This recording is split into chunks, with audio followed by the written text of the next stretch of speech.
Hi friends, welcome back to our channel Jahnavi vlogs. మేము వచ్చేసి ఇవాళ చాలా స్పెషల్స్ వండుకున్నామండి. అవి ఏంటో ఒకసారి మీరు వీడియో చూసేయండి. ముందుగా స్టవ్ ఆన్ చేసి ప్యాన్ పెట్టుకొని ఉల్లిపాయ పచ్చిమిర్చి వేగించాలండి. వేగిన తర్వాత టమాటా పేస్ట్ యాడ్ చేసుకోవాలి. టమాటా పేస్ట్ యాడ్ చేసిన తర్వాత అది బాగా ఫ్రై అయ్యాక చూడండి, ఆయిల్ ఎలా తేలుతుందో అలా ఫ్రై అవ్వాలండి. బాగా ఫ్రై అయితేనే బాగుంటుంది. ఇందులో చికెన్ యాడ్ చేస్తానండి. చికెన్ కర్రీ వండుతున్నానండి. చికెన్, మటన్ అలాగే బిర్యానీ చాలా కర్రీస్ చాలా వండుకున్నామండి ఇవాళ. అవన్నీ చూడండి, వీడియో స్కిప్ చేయకుండా. చికెన్ బాగా ఫ్రై అయ్యాక అందులో కొంచెం యాడ్ చేసిన అల్లం వెల్లుల్లి పేస్ట్ వేసేసానండి. అల్లం వెల్లుల్లి పేస్ట్, కొంచెం పసుపు, ఉప్పు, కల్లుప్పు వేసానండి. అది వేస్తే టేస్ట్ బాగుంటుందండి. నార్మల్ సాల్ట్ కన్నా మనం కల్లుప్పు వాడితేనే చాలా మంచిది కూడా, హెల్త్కి కూడా. కల్లుప్పు వేసి పసుపు వేసానండి. పసుపు వేసిన తర్వాత కొంచెం మగ్గనించడం అంటే కొంచెం ఫ్రై అవ్వాలండి. ఫ్రై అయ్యాక చూడండి ఎలా ఫ్రై అయిందో. తర్వాత కొంచెం 2 టేబుల్ స్పూన్స్ కారం వేసానండి. కారం కూడా ఫ్రై అయ్యాక అప్పుడు వాటర్ వేస్తానండి. ఎవరిష్టం వాళ్ళది. కొంచెంమంది వాటర్ వేసుకుంటారు, కొంచెంమంది వాటర్స్కి వేయరు. అలా ఎవరిష్టం బట్టి వాళ్ళు. మేము ఎందుకంటే గారెలు వండుతున్నామని దానికోసం కొంచెం జ్యూసీగా ఉంటే బాగుంటుందని వాటర్ వేసి కొంచెం జ్యూసీగా ఉంచానండి నేను కర్రీ చూడండి. లాస్ట్‌లో వాటర్ వేసానండి. వాటర్ వేసి కొంచెంసేపు మగ్గనిచ్చాక దించేసానండి. చికెన్ కర్రీ అయిపోయింది. దానిపైన మూత పెట్టేసి కొంచెంసేపు ఒక 5 మినిట్స్ మగ్గనిచ్చాక స్టవ్ ఆఫ్ చేశాను. ఎందుకంటే మేము చెప్పాను కదండీ, గారెల్లో ముంచుకొని తినడానికి అని చెప్పేసి గారెలు వండుకుంటున్నామని. ఇదైతే అయిపోయింది చికెన్ కర్రీ. ఇప్పుడు వచ్చేసి మటన్ కర్రీ వండుతున్నానండి. 2 టేబుల్ స్పూన్స్ ఆయిల్ వేసాను. ఉల్లిపాయ, పచ్చిమిర్చి వేసి వేపుతున్నాను. వేగినాక బాగా వేగాక కొంచెం లైట్ బ్రౌన్ కలర్‌లో వచ్చాక అల్లం వెల్లుల్లి పేస్ట్ యాడ్ చేశానండి. అల్లం వెల్లుల్లి పేస్ట్ కూడా బాగా వేగాక అప్పుడు టమాటా పేస్ట్ వేసానండి. ఎందుకంటే నేను ఆనియన్ను వేసేసానని చెప్పేసి ఓన్లీ టమాటా పేస్టే వేస్తున్నాను. టమాటా ఎందుకంటే ఉడకట్లేదని చెప్పేసి టమాటా పేస్ట్ వేసేస్తున్నాను. టమాటా పేస్ట్ వేగాక బాగా వేగినాక మటన్ వేస్తానండి. మటన్ కూడా కొంచెం ఫ్రై అయ్యాక పసుపు, ఉప్పు యాడ్ చేసి అప్పుడు అది కూడా కొంచెం వేగాక, అంటే పసుపు వేస్తే ఎందుకు అంటే కొంచెం స్మెల్ అనేది రాదు, ప్లస్ బాగుంటుంది కూడా, కర్రీ కూడా టేస్ట్ వస్తుందండి. బాగా ఫ్రై అయ్యాక దీంట్లో ఒక 2 టేబుల్ స్పూన్స్ కారం వేస్తానండి. కారం వేసాక బాగా ఫ్రై అయ్యాక చూడండి ఫ్రై అవుతుంది కర్రీ. ఫ్రై అయ్యాక వాటర్ వేస్తానండి. ఒక 2 టేబుల్ స్పూన్స్ వాటర్ వేసాక నేను లేతది అనుకోనండి మటను. 5 ఆర్ 6 వేయిస్తాను విజిల్స్. అదే కొంచెం ముదరగా ఉందనుకున్న 8 ఆర్ 9 విజిల్స్ వేయిస్తానండి.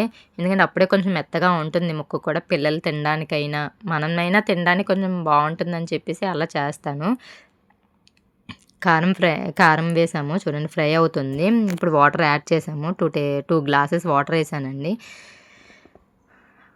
వాటర్ వేసాక మూత పెట్టేశాను. కుక్కరు 8 విజిల్స్ వచ్చాయండి. 8 విజిల్స్ వేయించాను. పక్కనే రైస్ పెట్టానండి. చూడండి రైస్ కూడా బాయిల్ అవుతుంది. ఇక్కడ వచ్చేసి మా అక్క, మా అత్తయ్య గారు బూరెలు వేస్తున్నారండి. ఇక్కడ మా మావయ్య గారు, మా తమ్ముడు బూరెలు అక్కడ చుడుతుంటే అవి పట్టుకొచ్చి ఇక్కడ బూరెలు వేస్తున్నారండి. మా అత్తయ్య గారు చాలా బాగా వేస్తారండి బూరెలు. క్రిస్పీగా, మెత్తగా, సాఫ్ట్గా ఉంటాయండి. ఇప్పుడు వచ్చేసి గారెలకండి అక్కడ రుబ్బుతున్నాను. ఇక్కడ అన్నం బాయిల్ అవుతుంది. సో అన్నం బాయిల్ అయిపోయాక వచ్చేసి నేను ఆ పప్పు దగ్గర సెకండ్ టైం పప్పు వేస్తున్నాను. మళ్ళీ కొంచెం ఇందాక కొంచెమే వేసాను పప్పు. ఆ పప్పు గారెలకి అన్నాను కదండి, ఇదిగోండి గారెలు వేస్తున్నారు మా అత్తయ్య గారు. గారెలు, బూరెలు అనేవి మా అత్తయ్య గారే వేస్తారండి. ఎప్పుడు మా ఇంట్లో వంటలు ఏం చేసినా ఆ సెక్షన్ మా అత్తయ్య గారిదే. ఎందుకంటే మా అత్తయ్య గారు మమ్మల్ని వేయనివ్వరు, అవి ఆవిడే వేస్తానంటారు. నేను వచ్చేసి ఇక్కడ బిర్యానీ రెడీ చేస్తున్నానండి. ముందుగా స్టవ్ ఆన్ చేసేసి నెయ్యి వేసానండి. గిన్నె పెట్టి పచ్చిమిర్చి ఇంకా బిర్యానీ సామాన్లు అన్నీ వేసానండి. ప్యాకెట్ తెచ్చేసి ప్యాకెట్లో ఉన్న బిర్యానీ సామాన్లు అన్నీ వేసేసాము. ఆనియన్, టమాటో, పచ్చిమిర్చి కూడా వేసానండి. ఆనియన్ వేగాక టమాటో వేసాను కొంచెం సేపు అయ్యాక. వేసాక పొటాటో క్యారెట్ వేసి ఫ్రై అయ్యాక కొంచెం సాల్ట్ వేసి ఫ్రై చేశానండి. బాగా ఫ్రై అయ్యాక నా దగ్గర ఇవే ఉన్నాయండి కాయగూరలు, అందుకే ఇవే వేసాను. మేము క్యాప్సికమ్, బీన్స్ తెచ్చుకోలేదు ఎందుకంటే అవి ఎక్కువ తినాలని అనిపించక అందులో వేయలేదు. ఇవి బాగా ఫ్రై అయ్యాక అల్లం వెల్లుల్లి పేస్ట్ వేస్తానండి. అల్లం వెల్లుల్లి పేస్ట్ వేసాక అల్లం వెల్లుల్లి పేస్ట్ బాగా మగ్గాలండి ఫ్రై అయ్యాక, లేదంటే కొంచెం పచ్చి అల్లం స్మెల్ అదే వస్తుంది. అందుకే బాగా ఫ్రై అయిపోవాలి. అల్లం వెల్లుల్లి పేస్ట్ అడుగు పట్టినట్టుగా అయిపోవాలి. చూడండి నేను వీడియోలో చూపిస్తున్నట్టుగా ఫ్రై అయిపోయాక నేను basmati rice half an hour ముందే నానబెట్టుకొని ఉంచుకున్నానండి పక్కన ఒక గిన్నెతోటి. ఆ గిన్నెకి 2 2 గిన్నెల వాటరే ఏస్తానండి. ఎందుకంటే హాఫ్ అన్ అవర్ బాయిల్ చేశాను కాబట్టి 2 గిన్నెలే సరిపోతాయిందండి. చాలా చక్కగా వస్తుందండి ఈ కొలత. చూడండి ఫ్రై అవుతున్నాయి ఇంకాను వెజిటేబుల్స్. బియ్యం వేసే వీడియో స్కిప్ అయిపోయిందండి. సో అది యాడ్ చేయలేకపోయాను, ఏమనుకోవద్దు. ఇందులో వచ్చేసి మిల్ మేకర్ అండ్ జీడిపప్పు కూడా వేసానండి. ఆయిల్‌లో ఫ్రై అయితే మిల్ మేకర్ బావుంటుంది. టేస్ట్‌గా అనిపిస్తుంది, తినాలనిపిస్తుంది కూడా. కొంతమంది ఇష్టపడరు. అలాంటి వాళ్ళు ఇలా చేయండి. ఆయిల్‌లో ఫ్రై చేసేసుకొని అప్పుడు చేయాలి. ఫ్రై చేసుకుంటే బావుంటుందండి. అదో జీడిపప్పు వేస్తున్నానండి. బిర్యానీ మాత్రం చాలా వచ్చిందండి. పొడి పొడిగా వచ్చింది రైస్ అంతా కూడా. ఇదిగో చెప్పాను కదండీ, ఒక గిన్నెతో వాటర్ వేసాను. ఇప్పుడు రెండోసారి వేస్తాను. ఆ గిన్నెతోనే సెకండ్ టైం వేస్తానండి వాటరు. ఆ గిన్నెతోనే నేను బియ్యం తీసుకున్నాను. అందుకని హాఫ్ అన్ అవర్ నానబెట్టాను కాబట్టి 2 గిన్నెలు వాటరే యాడ్ చేశాను. ఈ వాటర్ బాయిల్ అయ్యాక రైస్ యాడ్ చేసేసాను. రైస్ యాడ్ చేశాక బిర్యానీ అయిపోయిందండి. కొత్తిమీర యాడ్ చేసేసి సాల్ట్ చూసాను, సాల్ట్ సరిపోకపోతే కొంచెం సాల్ట్ యాడ్ చేశాను.